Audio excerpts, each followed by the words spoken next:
Good afternoon, ma'am. It is okay nga mag-take me on with you for academic purposes. Yeah, okay. Okay. So, I'm Laila Villanueva, a medical technologist. What made you choose medical technology as a career?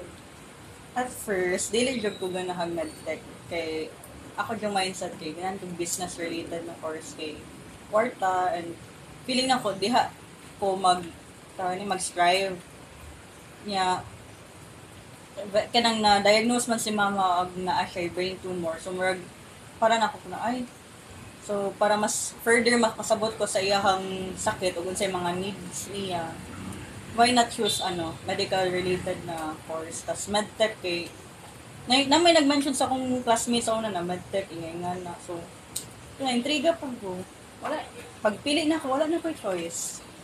pero imo ra man ka siyang gilove. Ay pag first miss ay ma'am kay wala ra ka na struggle. Struggle siya kay especially itong first year kay mo tong time nga namatay si mama so kailangan jud ko mo absent at ningon ko na mag-drop na lang ko kay lisod kayo ang 1 month na wala ko sure jud ko na mahagbong ko ato pero thankfully nga medyo considerate ang ako mga professors ato that time na okay raman siya struggle lang tong first year tapos ang fourth year mo yung struggle. So, second question, what challenges did you commonly face in your practice? Dili raman kayo siya daghan no kay mura siya routine good siya na work. Kasi siguro sa mga daily struggles jud kay kanang na mga lisod kuhaan, especially karon kay daghan jud kay pedya nga patients diri. Mo na lisod kuhaan kay ang wild or lisod ang dugo ay ang ugat kay nipis mura man usually. Which laboratory section you usually handle now? Okay, since one medtech per shift ni mo jud tanan bali ang hematology kanang serology clinical chemistry clean my and sometimes mag phlebomy if wala na ang lab tech naman. Okay, so what values guided you as a medtech professional? Akong ako jud no kay kanang yung respect sa coworkers and kanang dili jud malate or instill jud na sa ko ang father na dili ka magpahulat sa ubang tao mas okay na ikaw ang maghulat kay among kakabalo sa unsay agian anak nila nya basin na kay laing madunggan ingana nya ano pod kanang very dapat meticulous ka sa tanan buhaton ninyo. Can you share an example of an ethical situation in the laboratory?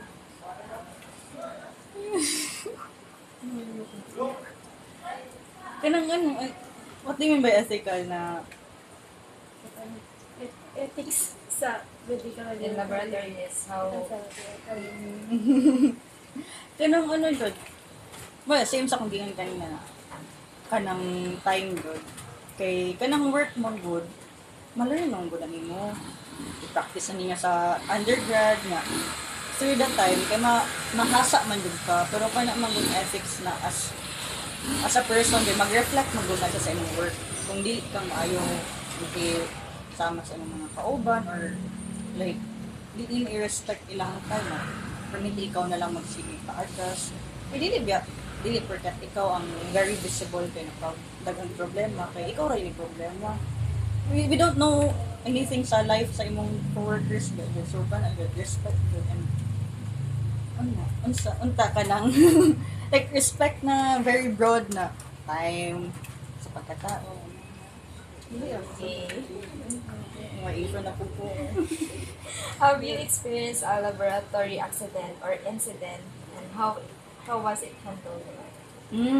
Bag-o pa ko ani like funny kay hindi mo siya funny no kay bata man siya pero funny siya kay kanang first time jud sa kong tibok kinabuhi bata man gud siya so pagtusok na ko ni ana siya so ang dagom nilusot siya sa pikas panit so mura siya na barbecue ang ugat sa bata niya kami sa akong kauban murag na stop mi ato niya man gani wala nakita sa mama kay sure jud mayaw-yawan jud ni pero kaya man, basta dili lang jud ka magpahalata nga, magpanik ka. No, pero What advice can you give students about laboratory safety? Siguro, kung by the book, always dyan mag-gloves o mag-mask. If ka nang dili mo mag-gloves o mag-mask, always yun mo na ay alcohol or sanitizer niya. Tanawon ninyo kung nami open wounds, kaya ang blood yaw, takabalo kung nabay sakit na na patient or na person, katouch mag-blood ninyo. So, what important skills should medtech students develop early on? Very good guro, no? Pag mayunggog ang flevo skills, no? Hindi pa kaya? Pero ka na mga flevo skills, kaya ma-learn naman dun na siya. Kana dyan, ka nang sure jud ko nga ang itundo man yun sa otwe. Like, makaingan jud ko na ang ethics mo. Ang lab ethics. Kaya dili ba yun inyong mag-learn na ma-master ninyo. Kung sa ka na taong mura jud. Flevo, siguro flevo.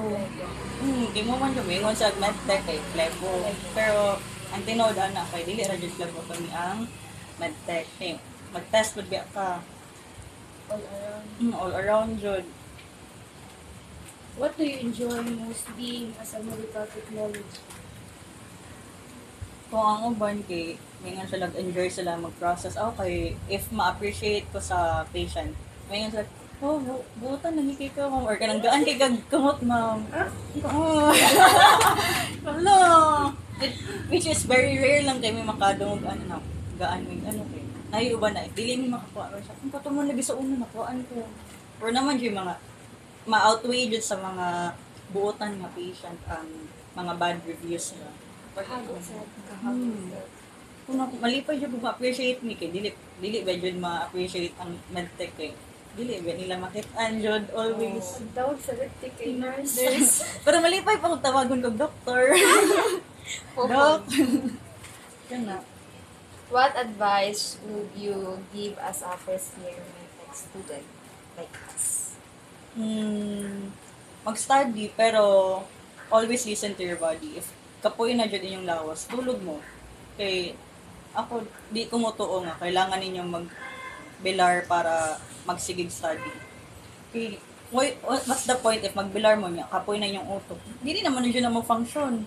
Bahalag magsige kag laklak og coffee, dili na jud na. The more na magsige kag push sa imong body nga kanang mag-study na dili na siya ganahan, di ko ka-answer sa imong kay the next day kay blanco naman imong utok. Pero ang uban man pud kay maka-function sila ana, pero para nako kay listen to your body jud kay puhunan jud ang lawas. Hindi kung magkasakit mo magsige mong absent niya. Dili ba siya same sa unang panahon nga okay ra mag-absent karon kay fast standing is very important.